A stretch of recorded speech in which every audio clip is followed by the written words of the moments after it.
Hello there, this is Aeon97 and welcome back to the channel, or if you're new here, welcome to the channel for the first time. Today we're going to be doing something a little bit different than what I normally do. We're actually going to be doing a challenge run that I kind of put together for Final Fantasy X, and it's based off a run that I recently saw by Dan's G08, or Burke as he also goes by. He does a wide variety of Final Fantasy content, and the run that he did that kind of inspired me was one that I was thinking about doing myself. So after doing a speedrun of the any percent with cutscene remover and boosters, I wanted to give it a shot and see how far you can get in the game with auto battle. However, Dan's G08 kind of beat us to that, and he's actually gotten pretty far with it. He's actually at the Dark Aeons right now. So I had another thought. How far can you get without using the physical attacks at all? Now, when I first started to have this idea, the only thing that I wanted to use was magic. However, it became very apparent very quickly that that is just not possible. And just to do this one, we're going to have to break some rules and move some stuff around. So one thing that we are going to be doing, we're going to be playing with a cutscene remover mod. And then with that, we're also going to get all items in the beginning. However, we're not going to learn all skills or max gil. And the reason why we need those items is because we're going to play around with the spear grid a little bit, but I will explain that a little bit more later on. So let's first go over the rules. As I said, this originally started out as a magic only run. However,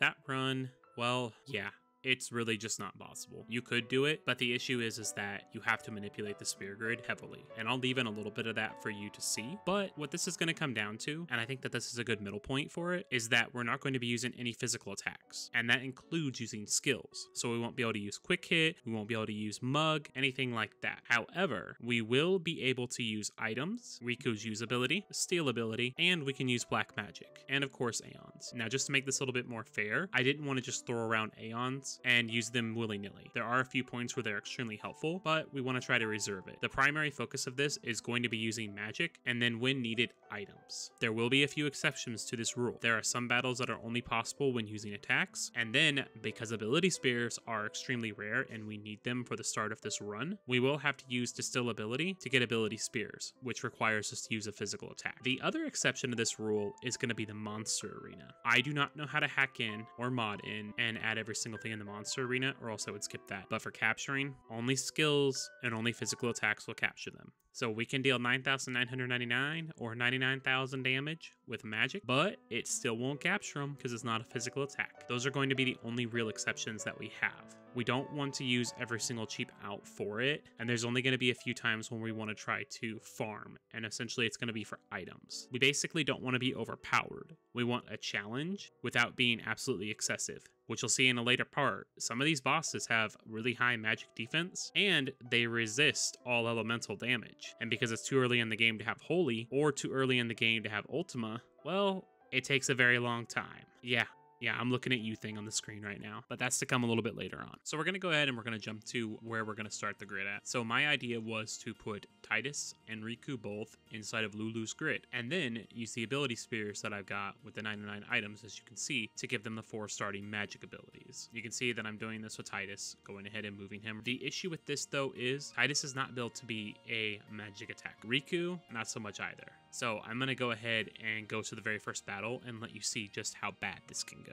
So starting the very first battle, you're going to see that Riku does pretty decent damage. Her first thunder attack is going to do 126, which is almost enough to knock out the first monster, but not enough, which is also kind of bad. Now, when Titus hits thunder, it does 67 damage, and he's already used most of his MP.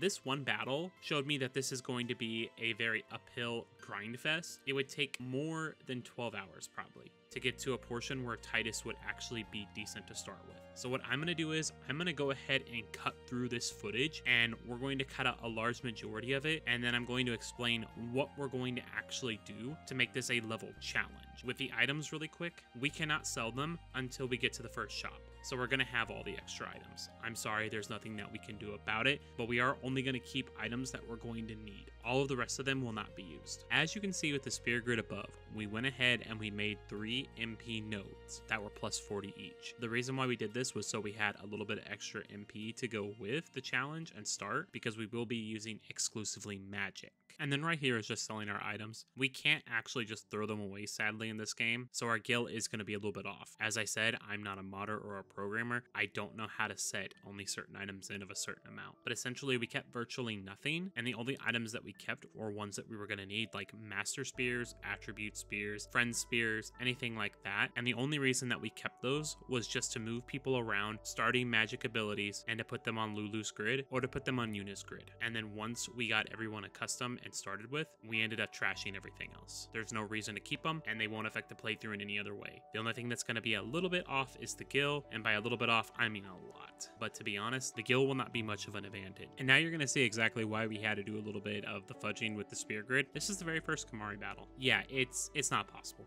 Even if you really over-leveled, it would not be possible to get to a point where Tidus has around 20 magic to actually be able to knock Kimahri out before he knocks you out. So the only thing I'm doing in this one is spells, and I was only able to take out about half of his HP before he knocked me out. It was kind of at this point where it hit me that in order to do this challenge, we're going to have to give Tidus a little bit of a stat buff with just his magic, and that's what I'm going to go ahead and show right now. But first, I got to show you this glitch. I love this, and it's because of the cutscene remover mod. It's so hilarious. But okay, let's pop over to the spear grid after I show you why I decided to raise Tidus's base magic. So this is the very first battle I attempted after 40 minutes of grinding, and this is at 1000 times speed. So we're able to defeat the Finn, but there's just no way. We don't have enough output to defeat the boss, and we just lose. GG. I grinded for over an hour and a half, and then finally came to the conclusion to use 2 master spears to gain a 7 extra base magic. The reason why I did this is because in order for our magic to actually hit 20, it would require us to level insanely high. There's just no point with how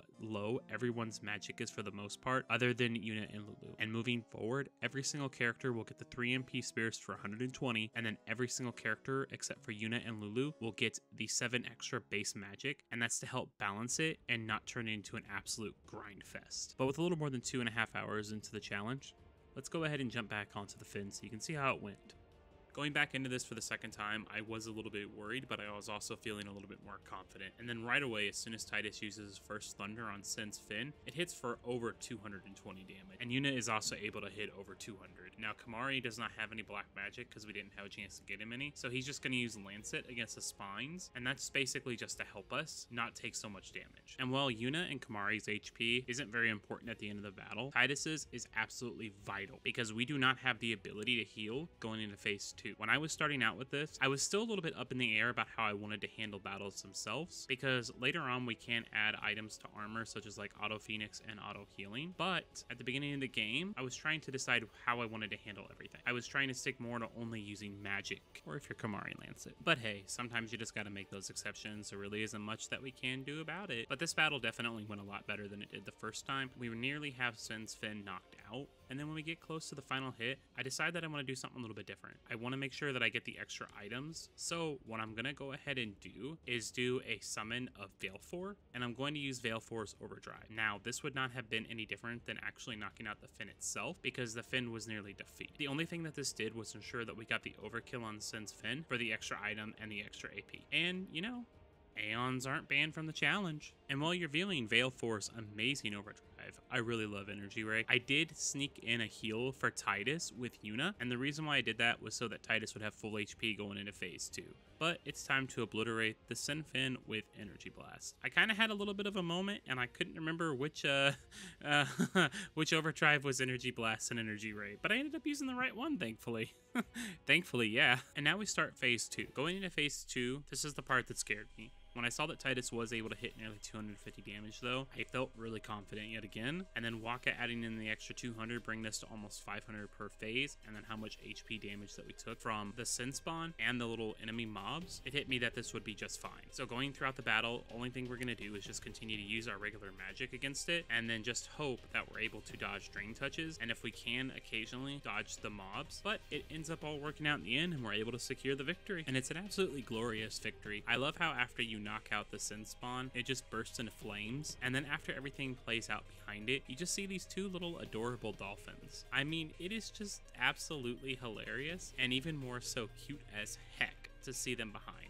And how they just spawn mid cutscene makes it even better. It is just all amazing all around. But that was definitely a true test of endurance, and it's just a taste of the battles that are right around the corner. So really quickly, I'm just going to showcase what we did to Kamari to get him ready. We activated the MP nods, and then we went ahead and moved him over to LuLu's grid after activating the 2 extra magic nodes as well. Now, with this being said, I cut out a lot of grinding. We grinded for about 40 minutes, but I also had to use extractability. I mentioned this in the beginning, but because I got rid of all the ability spears, you actually don't get ability spears till much later in the game. And yeah, we kind of need ability spears now. I know that this was implemented because they wanted you not to, advance and grind so much to have all the abilities, but because we had to activate so many other abilities, we're actually out of ability spears complete. So using the extractability allowed us to get the correct number of ability spears that we needed. I think the total that we needed was 12 or 13. I just had Titus do all of them, and those were the only physical attacks that we did outside of Kimari's battle, and then of course in the beginning of the game before we could actually teach the elemental magic to Titus. And full transparency, I really want to break down how we're using these spear grids, and then as well as anything that we are activating. In later episodes, I'm probably not going to include this just because it is a lot of time and it adds up, and I don't actually write out a script for this. I do the live commentary over as I'm editing. And not only that, I know that some people would really enjoy action rather than watching the characters move around the spear grid, but it is there just for transparency as well as trust. This challenge started a little bit weird, and it's again just because of Waka, Titus, and Orin and how low their magic attack is. It's atrociously low, but the 3 of them are meant to be physical attackers and not actually using magic. But with this little endeavor done, it's time to go ahead and jump to the last boss of this video for part 1, and that is going to be Lord Ochu. And while Lord Ochu does have a decent amount of HP at 4600, he's a pretty easy boss overall, especially considering the fact that we're going to be hanging him with fire spells, and he is very weak to fire. Normally you would hope to pick up something that had fire touch, or you would just have LuLu use fire spells and then everyone else attack and try to use their overdrive so you can get the extra items for defeating him. But we're going to be using a combination of white and black magic, and we're going to basically just be using Yuna to heal with Insuna, and then Titus and LuLu are going to be using fire. And then if it comes to a point where something critical needs to happen or we need to switch for experience, then we'll have one of them switch out, and then we'll bring in Waka and Kamari so that they can get in a hit to not only get AP, but also help put some damage on Lord Ochu. And just like that, Lord Ochu goes down. This was overall a really easy boss battle. And then even better is 40 AP for the entire party. That HP spear is absolutely amazing this early in the game. The lance isn't really going to help us because, we can't physically attack, lol. But hey, that HP spear definitely worth the time and effort as well as the extra little bit of AP. But with that being said, I'm going to go ahead and end the video. I have several more parts of this recorded and ready, so just be on the lookout for them. And if you enjoyed, leave a like, maybe even comment and subscribe. And thanks for stopping by. I really hope that you enjoyed this. It's a little bit different from my usual content, but I do love Final Fantasy, and I also love doing challenge runs myself. This has been Aeons97. Have a wonderful rest of your day and take care. Bye!